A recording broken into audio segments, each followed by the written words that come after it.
He threw the plate back at her like she was nothing, the sauce splattering across her apron in front of a room full of strangers. Alina did not flinch. She had been called worse by better people. But what Grant Holloway did not know, what none of the diners frozen mid-bite around him understood, was that the woman he just humiliated could end his career with a single phone call. She untied her apron slowly, folded it once, and set it on the edge of the table. By the end of this shift, everything about who held the power in that room was about to change. And by the end of this story, Grant Holloway would understand that the smallest people in a room are often the ones who decide what happens to everyone in it. Before we dive deeper, let us know in the comments where you're watching from. We'd love to hear from you. And don't forget to hit that subscribe button so you never miss any of our upcoming videos. Weeks earlier, Alina Marsh had walked into this restaurant under a different last name, wearing the same black apron as every other server on the floor. Her father, Richard Marsh, had built Marsh Hospitality Group from a single diner on the outskirts of Columbus into a nationwide chain of over 200 locations, and he had one rule for the daughter who would one day run it.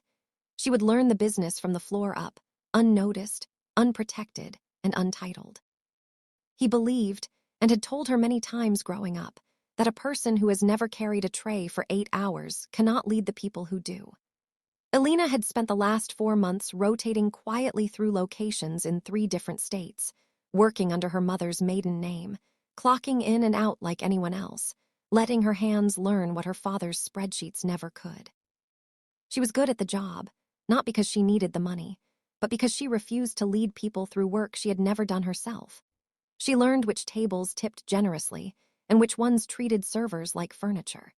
She learned how exhaustion settled into the lower back by the 5th hour of a double shift, how it felt to smile through a headache because a manager was watching, how quickly dignity could be stripped away by someone who assumed a uniform meant a person had nothing else to lose. She kept a small notebook in her apron pocket, not for herself, but for her father, recording patterns most executives would never see from behind a desk. She did not yet know that notebook was about to matter more than either of them expected. Grant Holloway was a regular at the restaurant, known among the staff long before that night for his condescension and his habit of stiffing tips whenever a server dared to correct his order. He worked as a regional account manager for a hospitality supply company, the kind of mid-level executive who mistook cruelty for authority because he had spent his career watching people above him wield it freely and assumed it was simply how power worked. At home, colleagues would have said, he was unremarkable, a man whose marriage had quietly grown cold, whose promotions had stalled 2 levels below where he believed he deserved to be. He carried that resentment into every room that could not fight back. That evening, he arrived with 2 clients he was desperate to impress, hopping to close a supply contract that would finally push him toward the promotion he felt owed. Alina happened to be working his section. Neither of them knew that the framed photo hanging quietly near the host stand, the one of a silver-haired man in a charcoal suit shaking hands with the restaurant's founding manager, belonged to the father of the woman he was about to humiliate. It started small, the way cruelty often does. A comment about her wasted potential, delivered with a smile so his clients would laugh instead of wince. A joke about how some people never amount to more than carrying plates, aimed just close enough to Alina that she would hear it.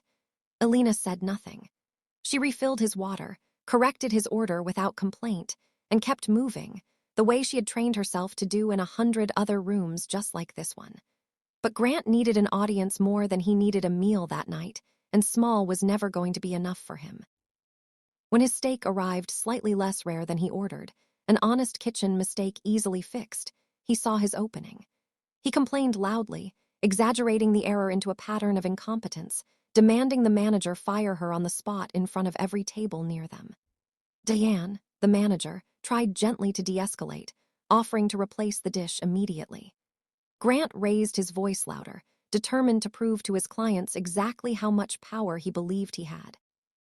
The plate hit the table so hard the silverware jumped, and a nearby glass toppled, spilling water across the white cloth. Grant told her she was pathetic, that she would still be waiting tables at 50 while people like him ran the world, that some people were simply born to serve and others were born to be served.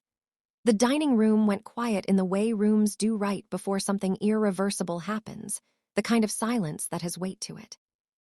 Alina looked at him for a long moment, the way her father once taught her to look at people who mistook kindness for weakness, patient, unbothered, already 3 steps ahead.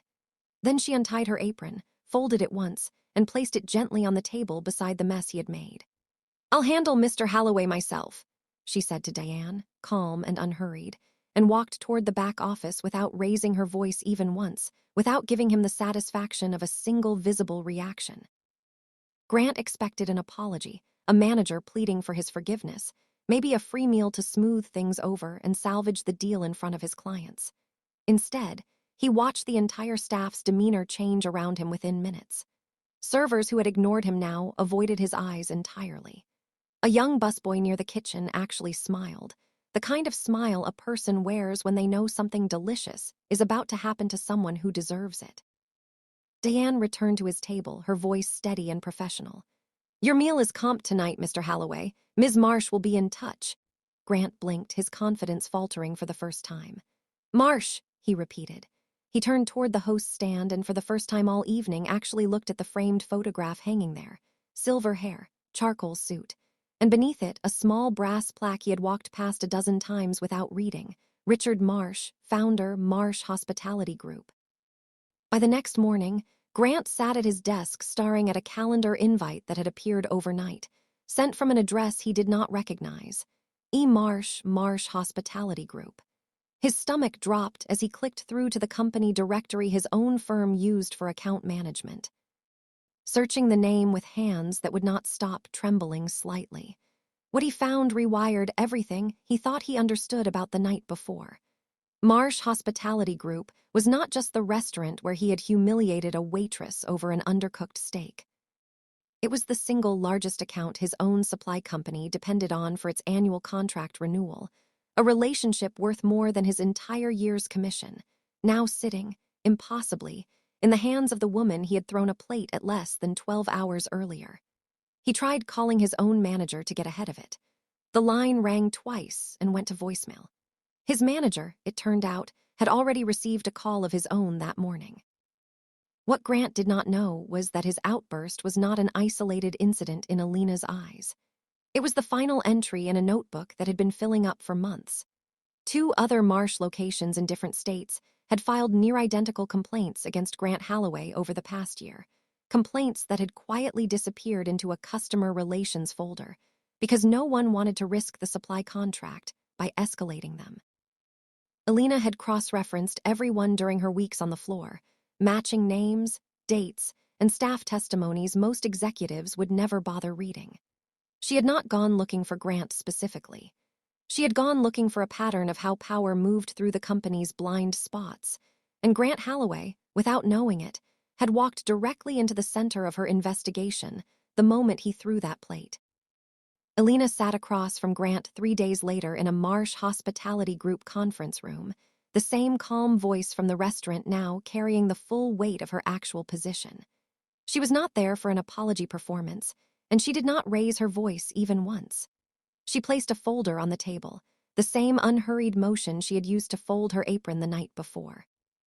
"This isn't the first complaint about how you treat service staff," she said, sliding 2 prior incident reports across the table, dates and locations highlighted in her own handwriting. "I've been documenting a pattern across our locations for the past 2 months. Your outburst last night was simply the clearest example yet, and the easiest to verify since I was standing 3 feet away from it." Grant's confident posture from the restaurant was gone entirely, replaced by the visible weight of a man realizing how small his power truly was, and how long it had actually been that small. His clients, it turned out, had already heard. One of them, uncomfortable with what he witnessed, had mentioned the scene to a colleague who happened to sit on Marsh Hospitality's Vendor Relations Committee. By the time Alina's formal review reached her father's desk, 3 separate accounts of the same evening had already confirmed each other without a single conversation between the witnesses. Richard Marsh read his daughter's report in full before saying a single word to her about it. When he finally called her that evening, his only comment was quiet and simple. "Your mother would have liked how you handled this," he said, calmly and completely. It was the kind of approval Alina had spent months quietly working to earn on her own terms, not because she needed his permission, but because she wanted to know she deserved his trust before she carried the weight of everything he had built. Alina did not end the contract outright, though she could have. She told Grant plainly what his cruelty had cost him and what it would take to keep any part of it. A public apology to the staff he had humiliated, delivered in person, not through an email his assistant would draft for him. Mandatory conduct training for his entire regional team, not just himself. And an honest, documented reckoning with a pattern he had clearly never expected anyone to notice, let alone quietly compile into a folder thick enough to end his career in a single meeting. "I'm not doing this for revenge," she said, closing the folder gently, her voice never once rising above the tone she had used the night he threw that plate. "I'm doing this so the next waitress you meet doesn't have to hope she's someone's daughter to be treated like a person." Grant nodded slowly, the smugness from the night before now replaced by something quieter, something closer to shame than he had felt in years. The apology, when it came, was not easy to watch, and Alina made sure it happened in front of the same staff who had witnessed the original outburst.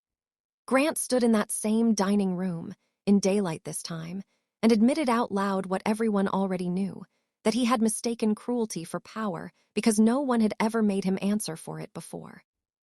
Diane accepted the apology on behalf of the staff with the same composure she had shown that night, though she made it clear the servers he had once dismissed would remember exactly how long it took him to say it. Grant kept the account, technically, but the version of himself that walked out of that restaurant afterward carried none of the certainty he had walked in with months before. Some lessons, Alina would later tell her father, only stick once a person has had to say them out loud to the people they hurt. The story of the executive who mocked a waitress and discovered she owned the room spread quickly through the company, not because Alina told it, but because the staff who witnessed it never forgot the moment cruelty finally met consequence. Alina kept working the floor from time to time, long after the truth came out, not to prove a point, but because she never forgot why her father built the rule in the first place. She eventually became known throughout Marsh Hospitality Group not as the founder's daughter, but as the executive who still remembered what it felt like to carry a tray through a double shift, and who never let anyone forget that the people serving them were watching just as closely as they were being watched.